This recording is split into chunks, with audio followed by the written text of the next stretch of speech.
প্রিয় দর্শক, আসসালামু আলাইকুম। কেমন আছেন সব? আশা করি আল্লাহর রহমতে ভালোই আছেন। চলে এলাম আজকে একটা নতুন রেসিপি নিয়ে। চলুন তাহলে দেখেন আজকে রেসিপিটি।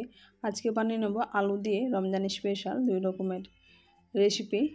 এর জন্য প্রথমে আমি মশলাগুলো রেডি করে নিচ্ছি। এইদিকে আমি রসুন, আদা, লঙ্কা, ধনেপাতা এগুলো কুচিয়ে নিয়েছি। এটা পরিষ্কার করে ধনেপাতাগুলো ধুয়ে তারপর কুচিয়ে নিয়েছি। এইদিকে আমি আলু সেদ্ধ করে নিয়েছি। আলুর খোসা আছে এরকমভাবে আলুটা সেদ্ধ করে নিয়েছি। এখানে অল্প পরিমাণ লবণ দিয়ে সেদ্ধ করেছি। এখন খোসাগুলো ছাড়িয়ে নিয়ে আমি গ্রেডারে এরকমভাবে গ্রেড করে নেব। এখানে চাইলে আপনার হাতেও মেখে নিতে পারেন। গ্রেডারে এরকমভাবে গ্রেড করলে এরকম ফাইনভাবে গ্রেড হয়ে যায়। এটা মাখার সময় একেবারে মসৃণ সফট হয়ে যায়। তাই আমি এরকম গ্রেডারের সাহায্যে গ্রেড করে নিলাম। এখন এখানে আমি মশলা দিয়ে দেবো। দিয়ে দিচ্ছি লবণ, হলুদ গুঁড়ো, জিরা, ধনে গুঁড়ো, গরম মশলা গুঁড়ো অল্প পরিমাণে, আর চাট মশলা হাফ চামচ,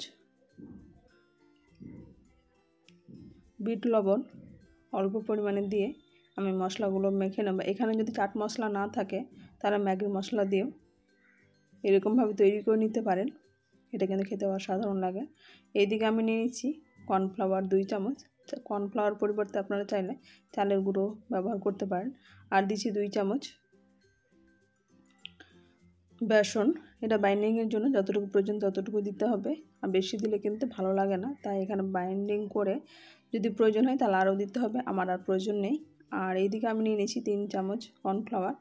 এখন কর্নফ্লাওয়ারটাকে আমি অল্প জল দেবো আর এরকমভাবে কাঁটা চামচের সাহায্যে এটাকে গুলে নেব।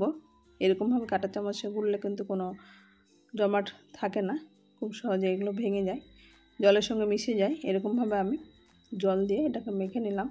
এখানে হাফ কাপ মতো আমি জল ব্যবহার করেছি, যেহেতু এখানে ডোনাট যে শেপগুলো তৈরি করব সেগুলো কিন্তু বেশি পরিমাণে নেই।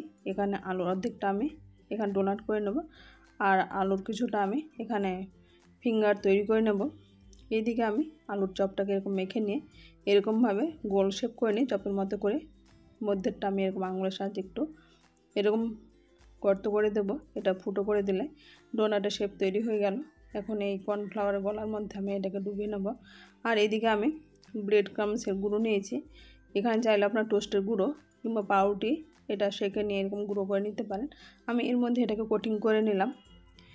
এটা কোটিং করে নিয়ে তেল গরম করে নিয়েছি। তেলের মধ্যে এটাকে এখন দিয়ে উল্টে পাল্টে ভেজে নেব। এখন আমি আঁচটাকে একেবারে মিডিয়াম করে দেব। এখানে কর্নফ্লাওয়ার গলার মধ্যে যেটা আমি ডুবিয়েছিলাম সেখানে চাইলে আপনারা ডিমের গলায় ডুবিয়ে এনে ভেজে নিতে পারেন।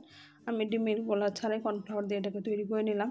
এদিকে খুব সহজে সুন্দর সুন্দর তৈরি হয়ে গেছে আলুর ডোনাট রেসিপি। আমরা অনেক রকমের ময়দার ডোনাট খেয়ে থাকি, অনেক বিভিন্ন ধরনের হয়ে থাকে, কিন্তু আজকে এরকম আলুর দেখে বুঝতে পারছেন উপরটা কতটা ক্রিপসি হয়েছে। এরকমভাবে রমজানি স্পেশাল আপনারা একবার তৈরি করে খাবেন, আর কমেন্ট বক্সে অবশ্যই কমেন্ট করবেন। এইদিকে তৈরি হয়ে গেছে আলুর ডোনাটগুলো। এখন আমি তৈরি করে নেব আলুর ফিঙ্গার রেসিপি,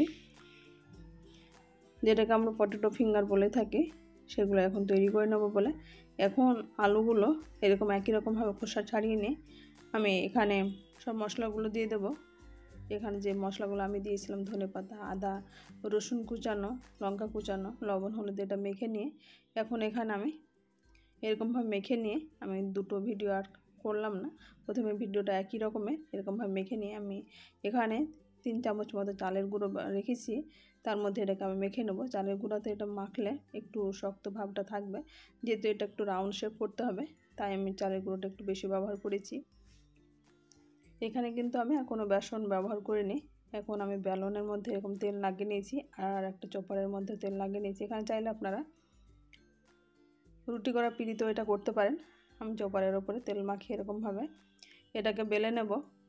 এখন এরকমভাবে বেলতে বেলতে একটু চৌকো শেপ করে নিই, হাতে আমি এরকমভাবে একটু করে নিচ্ছি। এখন এটা দেখে বুঝতে পারছেন একেবারে পরোটার মতো তৈরি হয়ে গেছে। এখন লম্বা করে আমি এটা কেটে নিলাম। একটা এত বড়টা লম্বা হয়েছে, এটা উঠাতে একটু অসুবিধে বলে আমি এরকম মিডিলে এটাকে কেটে দেব। এখন এরকমভাবে আমি ছোটো ছোটো শেপ করে কেটে নেব। এদিকে একই তেল গরম আছে, সেই তেল গরমের মধ্যে আমি এরকমভাবে দিয়ে দিলাম। এটা দিতে গিয়ে একটু উঠাতে গিয়ে বেঁকা হয়ে যাচ্ছে, তাই এরকম বেঁকা একটু হয়ে গেছে। এটা যতটা সোজা হয়ে উঠানো দরকার উঠাতে পারবে তত বেশি ভালো, তাহলে সোজা সোজা এগুলো থাকবে। এখন এরকমভাবে আমি সব কেটে নিয়ে, এটা চৌকো থাকছে, কেটে নিয়ে আমি রাউন্ড শেপ তৈরি করে নেব। একই রকমভাবে তেলে এরকম মিডিয়াম ফ্লেম করে নিয়ে ভেজে নেব, যাতে না পুড়ে। ফুল ফ্লেমে এটা ভাজলে উপর দিকটা তাড়াতাড়ি কালার চলে আসে, ভেতর দিকটা কাঁচা থাকে। তাই এটা মিডিয়াম ফ্লেম করে নিয়ে এরকম গোল্ডেন ব্রাউন কালার করে ভেজে নিতে হবে। এটা টমেটো সস, ধনেপাতা চাটনি যে কোনো কিছুর সঙ্গে এটা খেতে, কিংবা সকাল বিকেলের নাস্তায় এটা কিন্তু দুর্দান্ত স্বাদের। বাচ্চারা এটা খুব সহজে খেয়ে নেয়। এরকমভাবে ফিঙ্গার তৈরি করে দিলে, পটেটো ফিঙ্গার। আমার রেসিপিটি কেমন লাগলো আপনার বাড়িতে ট্রাই করে কমেন্ট বক্সে অবশ্যই কমেন্ট করবেন। আজ তাহলে এই পর্যন্ত, ফিরে আসছি নতুন কোনো রেসিপি নিয়ে। ভালো থাকবেন, সুস্থ থাকবেন। আসসালামু আলাইকুম, আল্লাহ হাফেজ।